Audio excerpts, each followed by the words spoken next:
السلام عليكم ورحمة الله وبركاته. رجعت لكم من تاني ومعاكم أحمد عبد المحسن. النهاردة جايين نكمل سلسلة فيديوهات تعليم سواقة العربيات الأوتوماتيك اللي كنا بدأناها مع بعض. والنهاردة جايين نتعرف على شوية حاجات مهمين جدا، وهو إن أنا قبل ما أطلع بالعربية على طول محتاج أعمل إيه؟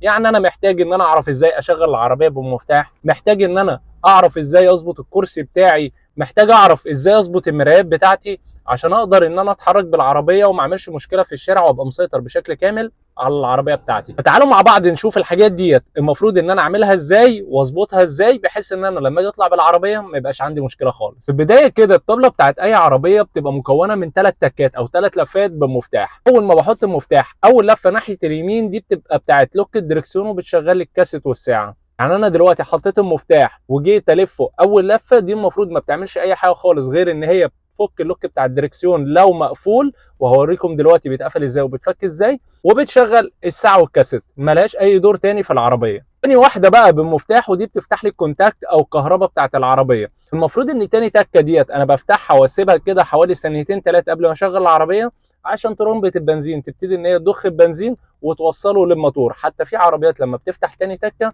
تسمع صوت الارم كده بيدي تن تن تن، اللي هو بيقول لك استنى ما تشغلش العربيه غير لما الصوت ده يطفي، عشان العربيه تبقى جاهزه ان هي تدور، البنزين يبقى وصل للموتور والعربيه تبقى جاهزه ان هي تشتغل. لفه بقى عندنا في العربيه وهي مسؤوله عن تشغيل العربيه ودورتها. يعني انا لما بحط المفتاح واجي الفه يبقى اول واحده دي بتاعه الدركسيون، ثاني واحده بتاعه الكهرباء، وثالث واحده بتشغل العربيه. واول ما العربيه تبتدي ان هي تشتغل المفروض ان انت على طول تسيب ايدك من المفتاح، عشان المفتاح بيرجع تاني للتكه اللي قبليها لوحده. لكن لو فضلت معلق ايدك على المفتاح فهنا ممكن المارش بتاع العربيه يتحرق او يبوظ في اللحظه دي. انا كده جيت مسكت مثلا المفتاح بتاع العربيه، حطيت المفتاح في الطبله وجيت الف اول لفه بمفتاح، فبتبتدي ان هي تشغل زي ما اتفقنا الكاسيت والساعه والحاجات الاساسيه، لكن ملهاش دعوه بالكهرباء بتاعه العربيه، ما بتشغلش كهرباء بتاعه العربيه. لفه بمفتاح زي ما اتفقنا بتبتدي ان هي تشغل الكونتاكت او الكهرباء بتاعه العربيه، تجهز العربيه ان هي تدور، البنزين يوصل مكانه، كل حاجه في العربيه وصلت لها الكهرباء وجاهزه بس على التشغيل. لفه بمفتاح بلاقي ان صوت المارش بتاع العربيه زي ما احنا سامعين، واول ما الاقي ان العربيه اشتغلت بسيب ايدي على طول من المفتاح.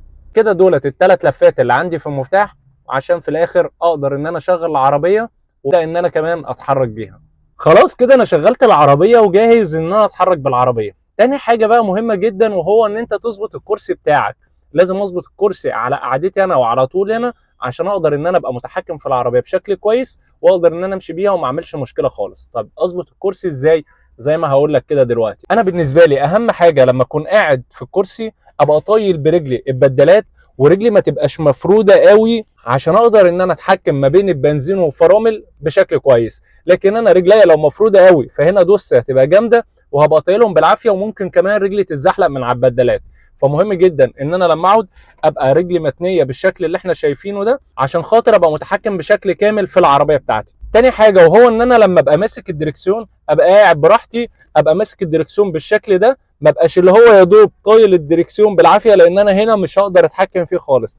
فمهم جدا ان انا لما ابقى قاعد في العربيه بص انا كده متحكم في الدركسيون بشكل كامل جدا، لان ايديا مش مفروده على الاخر، لا انا قاعد كويس ومرتاح في العربيه، وفي نفس الوقت مسيطر بشكل كبير جدا على العربيه. يبقى انا كده ظبطت الكرسي بتاعي وقاعد مرتاح، وفي نفس الوقت مسيطر بشكل كامل على كل حاجه في العربيه. اجي قبل ما اطلع لازم برضو اظبط المرايات عليا. المرايات هنبقى نعمل لها حلقه تانية ونعرف ازاي ان انا اظبطها بشكل كويس، بس انا دلوقتي بتكلم ان انا عايز اظبطها بس ان انا ابقى شايف الحاجات اللي ورايا، عشان لما اجي اطلع بالعربيه ما اخبطش حد او ما اروحش على حد وانا مش شايفه، والمرايه تبقى مش مظبوطه وانا ابص فيها وتديني ان مفيش حد ورايا وهو في اصلا ناس. فوانا قاعد كده جيت ابص في المرايه الشمال، لقيت ان انا شايف جزء صغير من العربيه بتاعتي وشايف كتير من الشارع، فيبقى المرايه ديت كده مظبوطه. طب لما جيت ابص في المرايه اليمين لقيت ان انا هنا مش شايف جزء من عربيتي خالص، انا شايف كتير جدا من الشارع، فانا هنا مش هقدر اقيم بيني وبين العربيات اللي جنبي قد ايه، فالمرايه دي كده مش مظبوطه، محتاج ان انا ادخلها جوه شويه. يبقى انا كده عرفت ان انا لما بشغل العربيه بشغلها ازاي. طب انا بقى لما اجي اقفل العربيه بقفلها ازاي؟ نفس الكلام، نفس الثلاث تكات اللي انا لفيتهم، فببتدي ان انا ارجعهم كده كده. اول واحده اللي انا بشغل بيها العربيه هي مجرد ما العربيه بتشتغل هي بترجع، يبقى اتفضل عندي كام واحده؟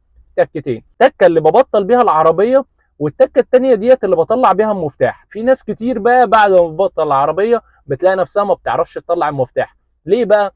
عشان بيبقى فيه النقطه بتاعت اللوك اللي انا كنت لسه بقول لكم عليها. ايه اللوك بتاع الدركسيون؟ اللوك بتاع الدركسيون وهو ان انت بعد ما بتقفل العربيه بتبتدي ان انت تزق المفتاح لجوه شويه وتلفها كمان لفه ناحيه الشمال وتطلعه. لغايه دلوقتي احنا مفيش مشكله مع بعض، بس هنا طالما انت قفلت العربيه فالدركسيون بتاع العربيه لو لفيته يمين جامد او شمال جامد بيعمل حاجه اسمها لوك. ايه اللوك ده؟ ان الدركسيون بيبطل ان هو يلف خالص، عشان المفروض ان العربيه ما تتسرقش. انت دلوقتي مش عارف اصلا ان العربيه فيها لوك، قفلت العربيه وشلت المفتاح وجيت نازل وانت بتنزل سندت على الدركسيون بتاع العربيه فلف منك وعمل لوك لوحده. جيت تركب العربيه بتحط المفتاح في الطبله وبتحاول ان انت تلف المفتاح مش هيلف معاك لان الدركسيون فيه لوك. طب انا افك الموضوع ده ازاي بقى؟ عن طريق ان انت بتحط المفتاح وتلف المفتاح وفي نفس الوقت تهز الدركسيون، الاتنين مع بعض، فدي تفك اللوك بتاع الدركسيون. غير كده المفتاح مش هيلف اصلا في الطبله. ويبقى احنا كده وصلنا لنهايه الفيديو بتاع النهارده اللي عرفنا فيه ازاي اظبط الكرسي بتاعي، ازاي اظبط المرايات بتاعتي، ازاي اقدر ان انا اشغل العربيه بالمفتاح واقدر ان انا اقفلها، ولو اللوك بتاع الدركسيون اتقفل ممكن ان انا احله ازاي، وممكن ان انا اتفادى ان العربيه يبقى فيها مشكله قبل ما اطلع بيها ازاي. طبعا لو في حاجه مش فاهمينها ممكن تبعتوا لنا هنا في الكومنتات، وما تنسوش طبعا تعملوا لايك واشتراك في القناه. السلام عليكم.